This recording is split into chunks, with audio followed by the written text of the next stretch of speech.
Today we are drawing the Dayshift floor staff of Freddy Fazbear's Pizzeria, the 1985 and 1987 locations to be exact. Anyway, let's just get into this. Let's start with the phone guy, who I have named Guy Phones. Really good, I know. At this point in the timeline, he's a bit of a sleazy dude. He's a bit shady, he does really whatever William tells him to do without any question. To fit this look, I gave him dark shades, slick back hair, the smart suit. You know, he looks like he knows what he's doing when he really does not, and he really should not be trusted. Obviously, later on in the timeline, he becomes the night shift guard and turns into a bit of a fucking wreck that we know from FNAF 1. Moving on to Fritz Smith, who in this universe is a technician. My idea for Fritz Smith is that he is actually the father of the Fritz kid who possesses Foxy. I don't know why Scott chose to use the same name twice for some reason, but yeah, that's his relation. It gives him a bit of personal relation to, I guess, what's going on. Up next is Jimbo the janitor. He is based on the character from Dayshift at Freddy's, actually. He doesn't really have much of a major role, he's just the janitor. He's a bit of a strange guy. I fucked up his finger there. Yeah, he doesn't really have much of a major role, he's just the janitor, and that's really about it. Fuck, what else do I say about him? There's nothing I can say about him, really.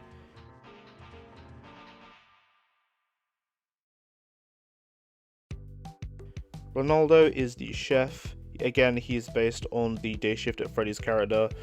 Again, he is not really a major player, he's just the chef. He's just a silly guy who likes to cook pizza. Good for him. This next character is really niche, and I don't know if anyone would really know what this is a reference to.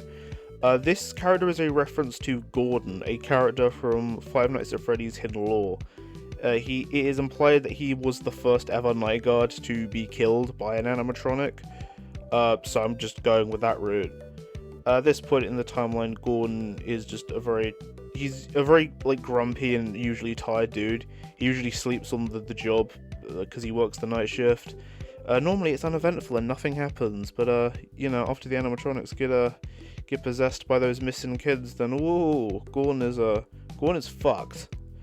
The next character that I'm drawing here is Vincent, who is obviously based on the really old interpretation of the purple guy from like 2015. Obviously we now know the purple guy's William Afton, but we didn't know that, so we just made up a character for him. I decided to turn Vincent into a character in this headcanon. He is not a murderer at all, he does not kill people. That is a William thing to do. His relationship with William, however, is that William ended up framing him for the children going missing. Now, Vincent, obviously, you know, he got off because he didn't kill the kids, so, you know, the charges were dropped very quickly, but, you know, it kind of fucked them up a bit. The character that I'm drawing now is Matt, who is based on another Dayshift at Freddy's character. Matt really has not changed at all from his Dayshift at Freddy's counterpart. He's still Matt, he's still a happy, youthful guy, he's still a virgin. I don't know why that was a big part of his character. But yeah, he's pretty unchanged from his Dayshift at Freddy's counterpart. But his last name is not Vagina. I don't know why his last name was Vagina.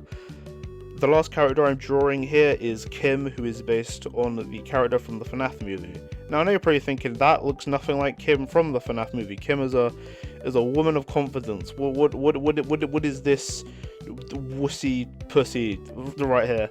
Well, the idea is that at this point in the timeline, Kim is a very anxious, socially anxious person. After the missing children's incident, she does leave Fazbear Entertainment for a little while, but she returns later on for the 1993 location and becomes a bit more like her movie persona.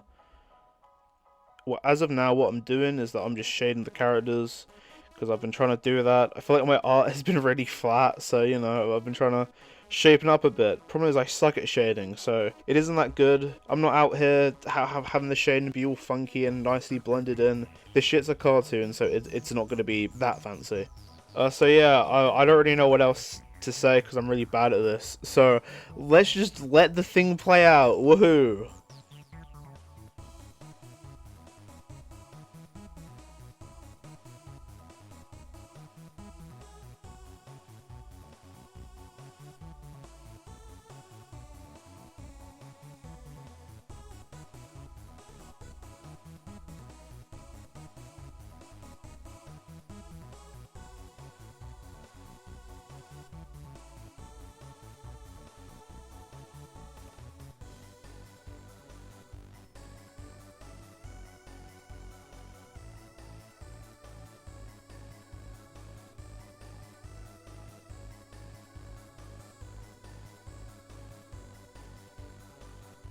So here they are in all their glory. If you're still watching this, which I don't really know why you are, like, subscribe, follow, depends where you're watching this really. And now we're moving on to the FNAF 2 1987 location floor staff characters. Yeah, hooray. We're now going to move on and do the floor staff for the FNAF 2 location, that is the 1987 location. Now, a couple of members of staff do actually return from the original location. These, of course, being Guy, who is still the manager. He's not yet reached his FNAF 1 night shift arc yet. Fritz, why would Fritz return after his kid goes missing? I like to think that Fritz would probably have heard about all of the rumours about the animatronics being possessed by the dead children. While I imagine most of the families would probably be absolutely insulted by this, Fritz would actually find this interesting and would want to stick around to investigate this. He really wants his son back, poor guy. The next character is Ronaldo, because Ronaldo's funny. Yeah. The last character is Vincent, who receives an outfit redesign, so we will talk about that when we get to him. Alright, let's fucking go. The new janitor character is named Angie. She is instead an old woman. I actually have a little bit more about Angie to say than Jimbo. Angie is a very strong, no-nonsense type character. She's again inspired by kind of a niche thing from the FNAF fandom. There is this Lego Five Nights at Freddy's 2 movie, and in it the janitor is portrayed as this old woman, and there's this scene where Withered Bonnie comes out of the parts and service room. The old lady janitor sees this and fucking zaps him with a taser. Or I just think the visual of this old woman zapping a 7-foot animatronic with a taser to be quite amusing. So I ended up taking this character and making my own based on that. The next character is Jeremy, who is a very socially anxious wreck. Jeremy Fitzgerald, of course, the Five Nights at Freddy's 2 protagonist, I should specify. Because there's a lot of Jeremys in Five Nights at Freddy's for some reason. Jeremy's whole deal is that he owes a lot of money to the bad type of people. He got involved in some not very good things, and now he owns quite a lot of money, which is his reason for why he sticks around his job at Freddy Fazbear's Pizzeria, despite it being so dangerous and him dying nearly every single shift. Overall, he is very fearful, nervous, quite jittery. He does not like the animatronics at all, for obvious reasons. And yeah, he is, and yes, he does end up being the victim of the bite of 87, so poor guy, I guess his fears were justified. What I'm doing now is that I'm now working on Vincent. He now has his outfit changed, but I'm just stealing his color palette from the 1985 rendition that I did, because I'm stupid and forgot to do that sooner. Obviously, after being accused of the missing children incident, Vincent would struggle to find a work afterwards. Guy weirdly liked Vincent, so decides to give Vincent the job of being the original night shift worker before Jeremy. However, the animatronics would act up during the night. Vincent did not like it, so Guy ended up moving Vincent to the day shift. And then obviously when the second batch of kids goes missing, Vincent naturally got the blame for it, and Vincent would end up leaving the company permanently after this.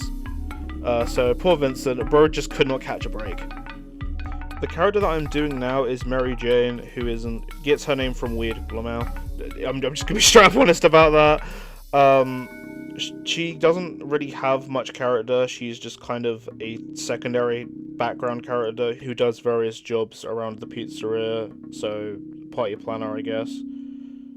Fuck, I have nothing to say about her. God damn, she's so uninteresting.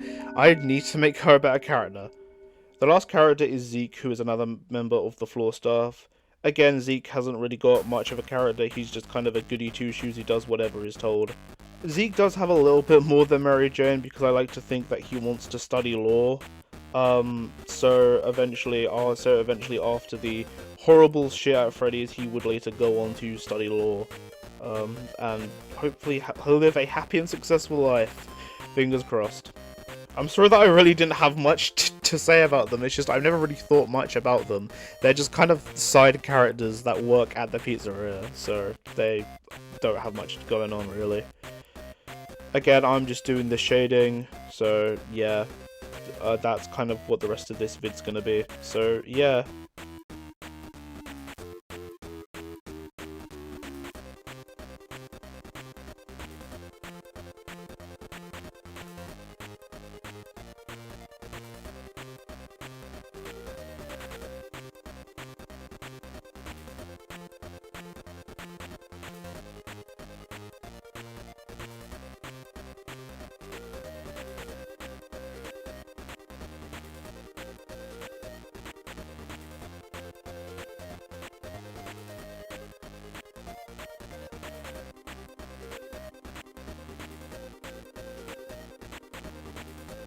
And here they are in all their glory, the characters from the 1987 Freddy Fazbear's Pizzeria location. That is such a mouthful, I need to shorten that.